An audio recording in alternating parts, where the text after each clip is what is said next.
14 अप्रैल 1912 ये वो तारीखी दिन है जिसे शायद ही कोई भूल पाए, क्योंकि इस रात करीब 2 घंटे 40 मिनट के अंदर टाइटैनिक जैसा विशाल कभी ना डूबने वाला जहाज समुद्र की आगोश में 15 अप्रैल की सुबह 2:20 पर समा गया। टाइटैनिक के डूबने की घटना जितनी दर्दनाक थी उतनी ही दिल दहला देने वाली है कोस्टा कॉन्कॉर्डिया शिप की कहानी। क्या हुआ टाइटैनिक से बड़े इस जहाज के साथ? कैसे इतने मजबूत जहाज ने कई लोगों की जान ले ली? इस जहाज के डूबने की क्या वजह थी? कौन है इस जहाज को डुबाने का गुनहगार? आखिर कैसे 2.5 साल बाद इसे सही पोजीशन में लाया गया? चलिए जानते इस पूरी कहानी को बिल्कुल शुरुआत से।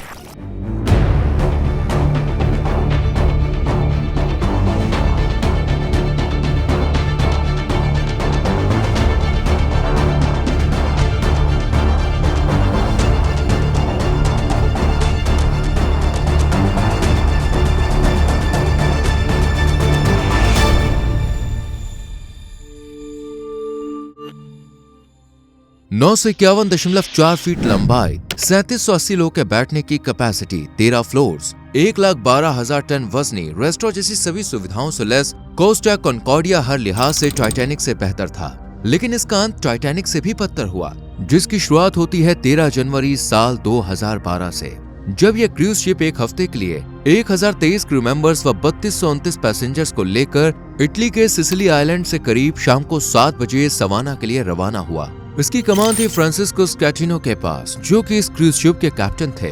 इस शिप को 5 पोर्ट से होते हुए वापस इस जगह पर लौट कर आना था और इसके वापस आने में पूरे 1 हफ्ते का वक्त लगने वाला था। सभी सुविधाओं से लैस ये शिप अपने पैसेंजर्स को लेकर समुद्र में उतर चुका था और हर कोई इस सफर को एंजॉय कर रहा था। लेकिन ये खुशी का माहौल कब काली अंधेरी रात में छा गया, कुछ पता ही नहीं चला। जैसे ही कुछ समय बाद कॉन्कॉर्डिया ज्यूलियो आइलैंड की तरफ बढ़ा तो यहाँ से वो अपना रास्ता भटक गया और यहाँ से एक छोटे से टस्कन आइलैंड की तरफ जाने लगा। जिस रास्ते पर कॉन्कॉर्डिया निकल पड़ा था वो रास्ता पत्थरों के लिए जाना चाहता था और रास्ते में रुकावट बन रहे पत्थर कॉन्कॉर्डिया को भी महसूस हुए।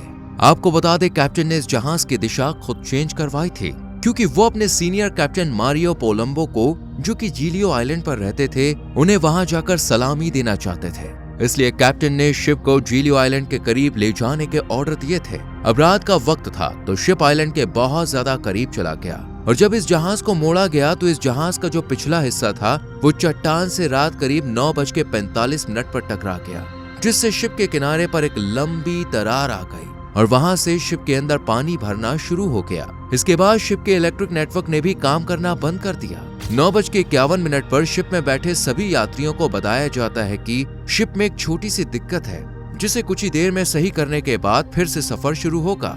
10:12 पर पोर्ट कंट्रोल जब कोस्टा कॉन्कॉर्डिया के कैप्टन से वहां के हालात के बारे में पूछते हैं तो वो कहते हैं कि कोई ज्यादा दिक्कत नहीं है, हम इसे सुलझा लेंगे। लेकिन शिप के इमरजेंसी डीजल जनरेटर को ये सही नहीं कर पाए। इसके बाद तो पैसेंजर्स को भी खतरा बढ़ता हुआ नजर आने लगा, क्योंकि इंजन रूम के साथ साथ 5 कंपार्टमेंट में पानी भर चुका था। ये देखकर शिप के कैप्टन ने भी इस सिचुएशन को हैंडल करने के लिए लाइफ बोट्स मंगवाई और इसकी वजह बताई गई थी कि पोर्ट साइड पर अंडर वाटर ओपनिंग है। शिप के अंदर होल से पानी तेजी से अंदर भर रहा है। इसे देखते हुए कैप्टन ने झूठ का सहारा लिया और सच नहीं बताया कि शिप चट्टान से टकरा गया है।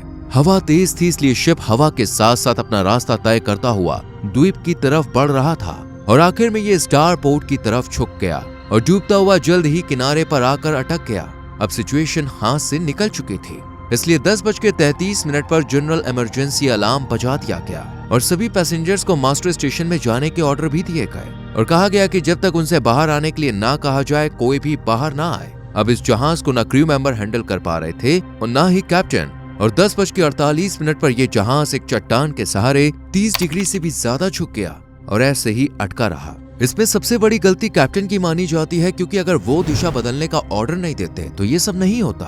और दूसरी गलती थी कि कैप्टन ने जहाज को छोड़ने का आदेश घटना के काफी समय बाद दिया। और तीसरी गलती ये थी कि उन्होंने कोस्ट गार्ड को हालातों के बारे में सच्चाई नहीं बताई और इन्हीं सब रीजंस के चलते जब हालात बस से बदतर हुए तो आखिरकार कैप्टन ने 10:54 पर जहाज को छोड़ने का आदेश दिया और लाइफ बोट में सभी यात्री जहाज से निकलकर जाने लगे।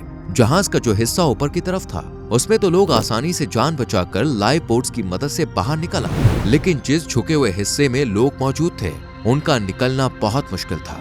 आधी रात तक करीब 300 पैसेंजर्स इसी हिस्से में फंसे रहे, जबकि कैप्टन जहाज से बाहर आ गए थे। इसलिए कोस्ट गार्ड के कमांडर ने कैप्टन को जहाज में जाने का ऑर्डर दिया ताकि वो कुछ मदद कर सके, लेकिन कैप्टन ने कमांडर की बात नहीं सुनी और 4194 लोग के साथ इस मौत के कुएं से बाहर निकलकर जीलियो द्वीप पर आ गए और जहाज में फंसे 300 लोग मारे गए। इन लोगों को जहाज से बाहर निकालने के लिए सर्च ऑपरेशन भी शुरू किया गया और लास्ट 2014 तक सर्च ऑपरेशन के जरिए सभी लोगों के शव बाहर निकाल लिए गए। जहाज 2.5 साल तक समुद्र में पलटा ही रहा।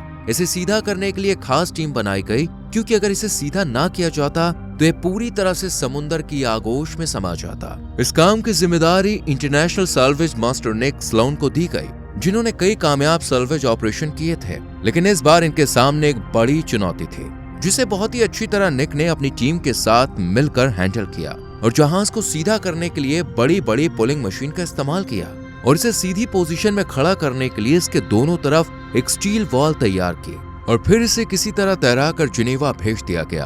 और ये जहाज कबाड़े और मिसाल के अलावा और किसी काम न आया और अपना इतिहास रच गया। तो दोस्तों, कैसी लगी आपको ये दिल दहला देने वाली कॉन्कॉर्डिया जहाज की कहानी? कमेंट सेक्शन में जरूर बताएं। वीडियो अच्छी लगी हो तो लाइक और शेयर करें एंड चैनल को सब्सक्राइब करके बेल आइकॉन प्रेस करें, जिससे आपसे आने वाली वीडियोस मिस ना हो। मिलते हैं आपसे अगली वीडियो में। Till then, bye bye, take care.